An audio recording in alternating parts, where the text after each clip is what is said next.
Varicose veins కి సరైన చికిత్స కోసం సంప్రదించండి ఎవిస్ హాస్పిటల్. నమస్తే రమగారు. నమస్తే జయ. రమగారు, ఏదైనా మంచి కథ చెప్పండి అండి. భూతాల కథ చెప్తా. చెప్పండి అండి. పూర్వం అట్లా టర్కీ దేశంలో కబీర్ అని ఒక ఆయన ఉండేవాడు. ఆయనకి లేక లేక ఒక కూతురు పుట్టింది. కూతురు పుట్టాక భార్య కాస్త చనిపోయింది. కూతురు పేరు సల్మా. పిల్ల బొత్తిగా భయం లేని పిల్ల. తల్లుంటే ఏమైనా భయపడుతూ అలా ఉండేదేమో. ఈ తండ్రి పెంపకం, ఆయన ఇంట్లో వదిలేసి పోయేవాడు పిల్లని. పనికి వెళ్ళాలిగా పాపం. ఏదైనా ఓ పావలా తెచ్చుకోవద్దు పిల్లని పెంచడానికి.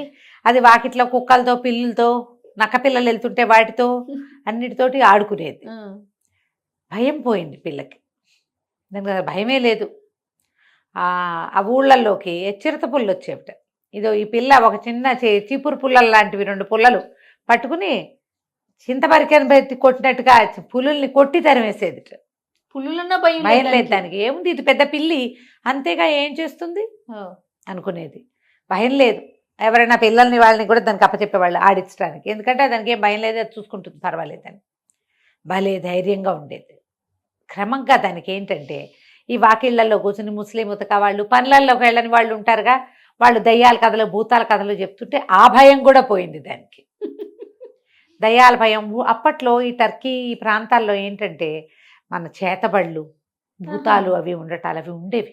అదే ఈ వాకిళ్లలో ఉన్న చింత చెట్ల మీద భూతాలు అవి తిరుగుతూ ఉండేవిట. దానికి ఏ భయము లేదు. కాదు రమ్మగారు, కాలక్రమేణా అవి కూడా వెళ్ళిపోయినాయి అంటారా? పోయి ఉంటాయి, మన ధాటికి తట్టుకోలేక. మనుషులే భూతాలము ఎందుకు పనికొస్తాయమ్మా మన ముందు? మనం పీక్కు తిన్నట్టుగా భూతాలు పీక్కు తినలే, వాటికి అంత శక్తి ఉండదు, మనకే ఎక్కువ ఉంది. బాగా చెప్పారు. అందుకని పారిపోయినాయి అవి. అయితే భూత ప్రేతాల భయం కూడా పోయింది. అర్ధరాత్రి అపరాత్రి లేకుండా ఎక్కడికైనా వెళ్ళాలంటే తైమని లేచి వెళ్ళిపోయేది అది. అయితే ఇలా ఉండగా ఈ కబీర్ గారి ఫ్రెండ్ ఒక ఆయన, ఒక ఖాన్ గారు ఒక ఆయన ఊరి నుంచి వచ్చాడు. ఎప్పుడో చిన్నప్పటి స్నేహం అంట. సరే, ఆయనకి విందు చేశారు వీళ్ళు, తండ్రి కూతురు. భోజనాలు చేస్తున్నారు, ఏవో తిన్నారు. తిన్నాక తేనె రొట్టెలు. పెద్దవాళ్ళిద్దరూ కాస్త తాగడానికి కూడా కూర్చున్నారు. అప్పట్లో ఆతిథ్యం అంటే అదే. తేనె రొట్టెలు అయిపోయినాయి. అయ్యో, ఆయన రొట్టెల పళ్ళంత అడుగుతున్నట్ట వచ్చిన ఖాన్ గారు. ఓహో, ఈయనకి ఇంకా ఆకలిస్తుందని, పాప నువ్వు లేచెళ్ళి కొట్టుకెళ్ళి 4 తేనె రొట్టెలు తీసుకురా అన్నాడు కూతురు.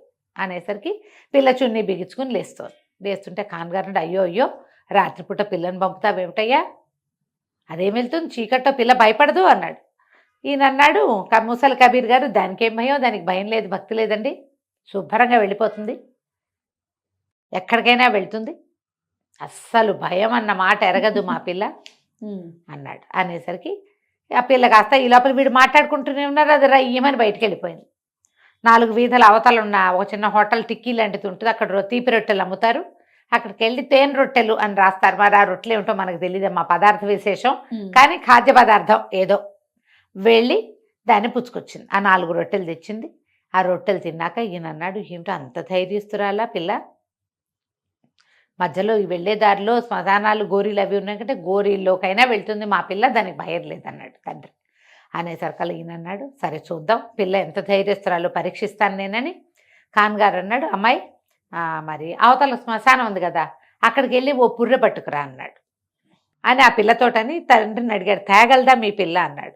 మా పిల్ల ఒక్క పుర్రె ఏమిటి, శ్మశానంలో ఉన్న పుర్రెలన్నీ ఏరుకురా అంటే ఏరుకొచ్చేస్తుంది అంటే, సరే ఇవాళ కాదు రేపు పంపిద్దామని చెప్పాడు, రేపు రాత్రికి అని. మర్నాడు ఆయన ఏం చేశాడు, వచ్చిన ఖాన్ గారు ఒక ముసలి కరీంని పట్టుకున్నాడు.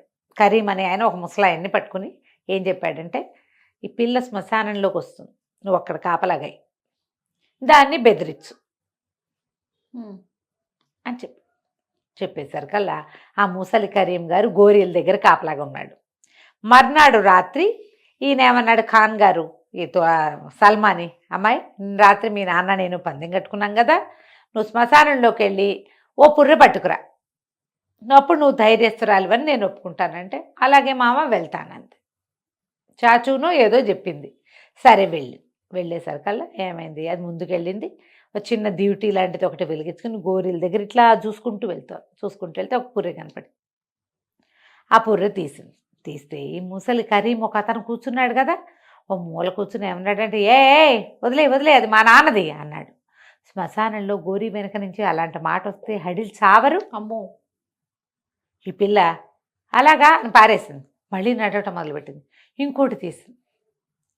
ఇంకోటి తీసేసరికల్లా అది వదిలిపెట్టి అది మా అమ్మది అన్నాడు గొంతు మార్చి. అంటే ఇంకో మనిషి ఇంకో దయ్యం మాట్లాడుతున్నట్టే. పిల్ల ఏమో హడల్లా గిడల్లా అది కూడా పడేసింది. ఇంకోటి తీస్తే అది నా కొడుకుదని గొంతు వినపడింది.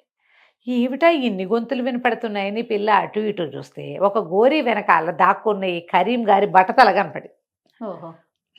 కాగడ పట్టుకుంది కదా, ఈ ప్రాంతం కొంచెం నున్నగా ఉంటే మెరుస్తుంది. మెరిసేసరికల్లా ఏం చేసింది, ఏమిటి ఏది తీసినా అడ్డం పడతావు అని గబగబా వెళ్ళి అది మనిషి అనుకోలా, అక్కడ ఒక బట్టతలపు భూతం ఉందనుకుంది.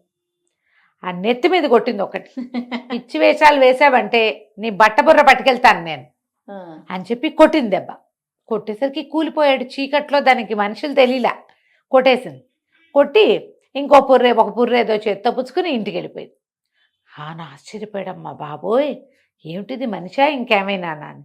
తెల్లవారేసరికి కరీం వచ్చాడు. అది మనిషి కాదండి, ఎంత బెదిరించినా భయం లేదు దానికి. చివరికి నా నెత్తి మీద కొట్టింది, గుండు చీలు పడేంత దెబ్బ తగిలింది. అంటే ఇక అప్పటి నుంచి దానికి ఇంకా పేరు వచ్చేసింది. అది ఎంత ధైర్యస్తురాలో అని ప్రఖ్యాతి పొందింది. అయితే వీళ్ళ పక్క ఊర్లో మహబూబ్ అని సులేమాన్ అని ఒక మంచి డబ్బులున్న ఆసామి ఒక అతను ఉన్నాడు. వాళ్ళ ఇంట్లో ఎవ్వరూ పనివాళ్ళు నిలవరు. బాగా డబ్బులు ఉన్నవాడు, పెళ్ళవల అతనికి. తల్లిదండ్రి లేరు. పెద్ద దేవుడి, చాలా పెద్ద ఇల్లు. అతని ఇంట్లో ఒక్క పనివాడు కూడా నిలవడు. ఈ సల్మా తాలూకు ధైర్యము సాహసము అన్నీ తెలుసుకుని ఆయన వీళ్ళింటికి కబురు చేసి, మా ఇంట్లో పనికి మనిషి అవసరం ఉంది, మీ అమ్మాయిని పంపించమని ఈ తండ్రిని అడిగాడు. కబీర్ని అడిగితే ఆయన సరే అమ్మ వాళ్ళ ఇంట్లో పని కుదురుకో, పేదవాళ్ళు ఎక్కడైనా పని చేసుకోవాలి, ఈ అమ్మాయిని పంపించాడు. ఆ సులేమాన్ గారింట్లో పనివాళ్ళు ఎందుకుంటారంటే, సులేమాన్ గారి తల్లి భూతం అయ్యి ఆ ఇంట్లో తిరుగుతోంది. ఓహో. ఆవిడ అప్పుడప్పుడు కనపడుతుంది. అందుకని పనివాళ్ళు భయంతో పారిపోతారు.